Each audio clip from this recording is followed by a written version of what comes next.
I see a lot of posts on the League of Legends forums about how someone is stuck in elo hell, how their teammates are holding them back, and how they deserve to be higher in the rank ladder.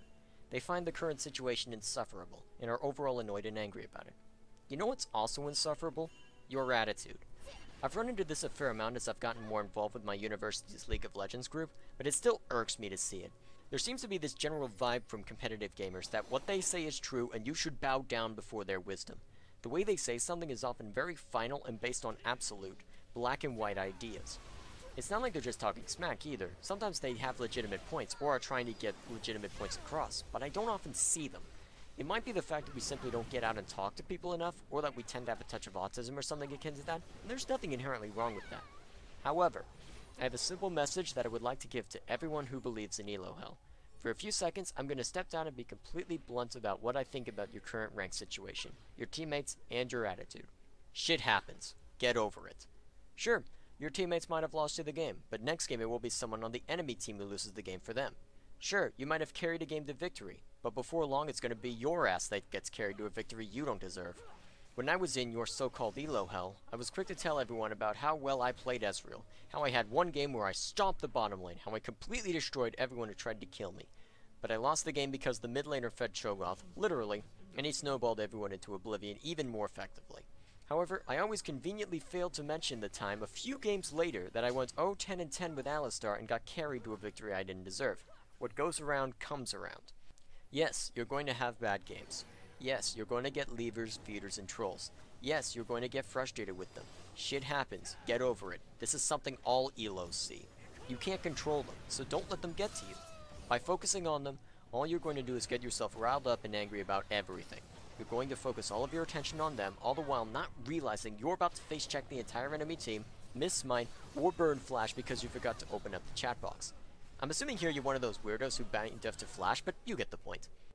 Not only does railing on your allies cause them to feel worse and do worse as a result, it also distracts you from your own mistakes and your own issues, beyond what I've already mentioned. Yeah, your top lane might have given up first blood, but you're not very good at closing out kills. Yeah, your ally baited you into a bad fight, but you took the bait. Yeah, it might look bleak because of a couple bad early team fights, but you're the one who's refusing to believe that you can bring it back and are spamming surrender votes. Yeah, they might not have picked a good champion for the circumstance because of a lack of champions or of experience, but at least they have the rune pages to work effectively with the champions that they do have. There's also some psychology going on. You don't know what is going on in their personal life, so it is easy to write someone off as being a bad person when you see them lash out for the whole game. However, you have no idea what is going on in their life, so there might be something you don't know about that's causing them to lash out. You know when you're having a bad day, and therefore you know, or at least think you know, you're not as bad. That rager is a toxic summoner. You're just a guy having a bad day. It's the same thing with driving.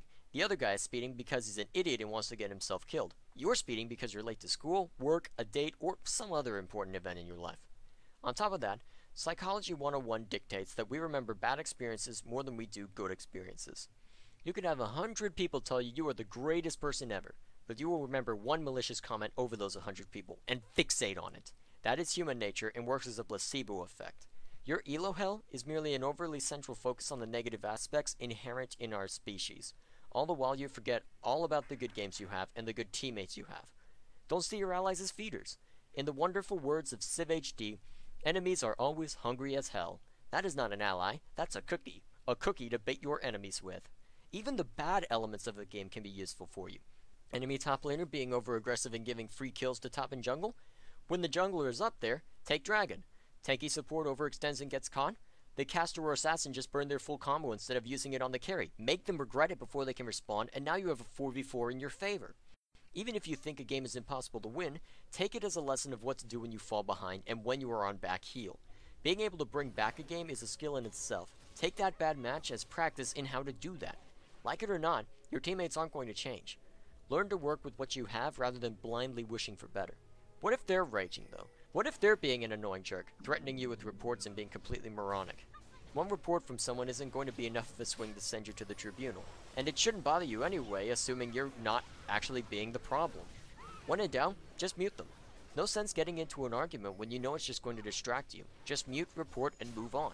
I know having to see this all the time can be death by 1,000 cuts, but after the game is over, you can step away from the keyboard. You know that the ragers are there. Don't focus on them. Don't let them get to you. If you need to, just mute everyone on your team and enjoy your game. Complaining about them and trying to retaliate might make yourself feel better, but your other 3 teammates won't appreciate it a whole lot. On another note, when we aren't complaining about our teammates holding us back, we're complaining about the balancing of the game. We're blaming Riot for the fact that X champion, Y item, and Z mechanic are overpowered. We can normally look at your match history to see that you just got your butt kicked by a certain element, but in the end, complaining once again accomplishes nothing. Rather than yell about a certain element, either play them yourself and show me how broken they are, or figure out a way to deal with them. For many of the threads that scream OP about a certain element, I can answer with 2 words: perfect imbalance. To put it simply, there are slight imbalances intentionally crafted into the system, to where there will always be something that is slightly more powerful. In League of Legends, this manifests itself as cyclical imbalance. One champion or item becomes really powerful, people scream OP, and it appears to be a mess. Then, someone figures out that another champion or item does really well against that aspect of the game, and everyone starts spamming that, so the spotlight shifts to them and they appear to be the OP mess. It's what makes this game interesting. It's what causes the shifts in the meta, and is partially bound to what Riot chooses to balance and when. If you hate this idea, the alternative is that every champion is the same cookie-cutter playstyle and model. There is no meta because there is no variance and nothing interesting. If it were not for perfect imbalance, this game would not be as compelling as it is, and would not be nearly as complex. Though the community might often think of the game being static and hard to change, there's more often than not a way to work around or against the meta. You will never hear me say that Nasus or Vi are overpowered because I took the time to figure out how to deal with their toolkits. You will still see me use traditional caster supports like Nami and Janna long after the community has seemed to abandon them in favor of Annie, because I figured out how they work as the antithesis of the current meta. You might get the bad players, and there are definitely going to be some imbalances in the game, but those are common aspects of the game you cannot control. This game is far too complex for there to ever not be some kind of imbalance, real or perceived, in this game. And there are people who play badly relative to their elo in every rank. Even a high diamond player can't escape these issues. Because they're there, and you personally are unlikely to change them on your own, then you should be focusing on the one common denominator of the game: yourself. The caliber of a player can often be determined by how he treats his own mistakes and how critical he is of his own issues. Even if you are bronze, I can respect you if you are honest about your mistakes and you are working to fix them. It will be frustrating climbing out, I won't deny that. But being critical of your allies is only going to fluster you even more. I'm not saying you shouldn't work with them. I've had some really fun games making plays with my teammates, but I am saying that their mistakes are not your primary concern. Your job in the team is to fulfill your role to the best of your ability. Do some introspection, fix what issues you have, go look up a few guides and videos where needed, and start actively working to fix your own issues. Trust me, you will get a lot more out of this game that way than by complaining about your misfortune. I am the Mad Scientist, aka Dr. J. Thank you for watching, and good luck climbing the rank ladder.